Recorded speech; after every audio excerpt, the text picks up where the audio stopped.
നമസ്കാരം കേരളം. എന്നും കേരളം ആഘോഷമാക്കുന്ന കാത്തിരിക്കുന്ന ഉത്സവങ്ങൾ തന്നെയാണ് താരങ്ങളുടെ കല്യാണങ്ങൾ. സോഷ്യൽ മീഡിയ വഴി ഇത്തരം വീഡിയോകളും ചിത്രങ്ങളും പ്രചരിക്കാറുമുണ്ട്. അവരുടെ വസ്ത്രങ്ങളും സ്വർണത്തിന്റെ തൂക്കവും മേക്കപ്പുമൊക്കെ ആഘോഷിക്കപ്പെടാറും അനുകരിക്കപ്പെടാറുമുണ്ട്. എന്നാൽ ഇപ്പോൾ ചർച്ച ചെയ്യേണ്ട ഒരു കല്യാണമുണ്ട്. പണത്തിന്റെ ഹുങ്കും താരപ്രഭയുമില്ലാത്ത ഒരു താരക്കല്യാണം. മമ്മൂട്ടിയെ നായകനാക്കി അമൽ നീരദ് ഒരുക്കിയ ഭീഷ്മപർവം എന്ന ചിത്രത്തിന്റെ തിരക്കഥ എഴുതി ശ്രദ്ധ നേടിയ വ്യക്തിയാണ് ദേവദത്ത് ഷാജി. സിനിമ പോലെ തന്നെ അദ്ദേഹത്തിന്റെ കല്യാണവും ചർച്ച ചെയ്യേണ്ടതാണ്. പുതിയ തലമുറ അറിയേണ്ടതുമാണ്. കഴിഞ്ഞ ദിവസമായിരുന്നു ദേവദത്ത് ഷാജിയുടെ വിവാഹം. ഷൈന രാധാകൃഷ്ണനായിരുന്നു വധു.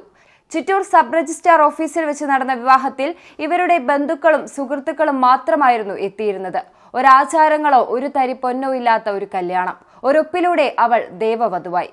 ഒരു താരവിവാഹം എന്നതിന്റെ അപ്പുറം ഷൈനയുടെ അമ്മ സോഷ്യൽ മീഡിയയിൽ പങ്കുവച്ച വികാര നിർഭരമായ കുറിപ്പുമാണ് ഇപ്പോൾ വൈറലായി മാറുന്നത്.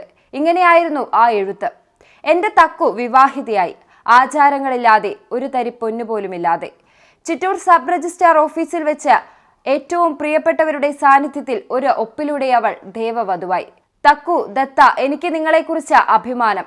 ആളുകൾ എന്തു പറയുമെന്ന മറ്റുള്ളവരുടെ ചോദ്യത്തിന്, എന്റെ ചെറിയ ആശങ്കയ്ക്ക് അവരെന്തും പറഞ്ഞോട്ടെ എന്ന ഉത്തരത്തിന്, ഇതെന്റെ മകളുടെ ആദർശമാണ്.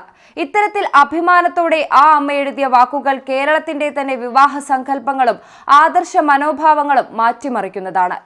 കുമ്പളങ്ങി നൈറ്റ്സിൽ അസോസിയേറ്റ് ഡയറക്ടറായിരുന്നു ദേവദത്തിന്റെ അരങ്ങേറ്റം. പിന്നീട് ഭീഷ്മപർവത്തിനു വേണ്ടി കഥ, തിരക്കഥ, സംഭാഷണം എന്നിവ നിർവഹിച്ചിട്ടുണ്ട്. PG KFRAയിൽ റിസർച്ച് അസിസ്റ്റന്റായാണ് ഷൈന ജോലി ചെയ്യുന്നത്.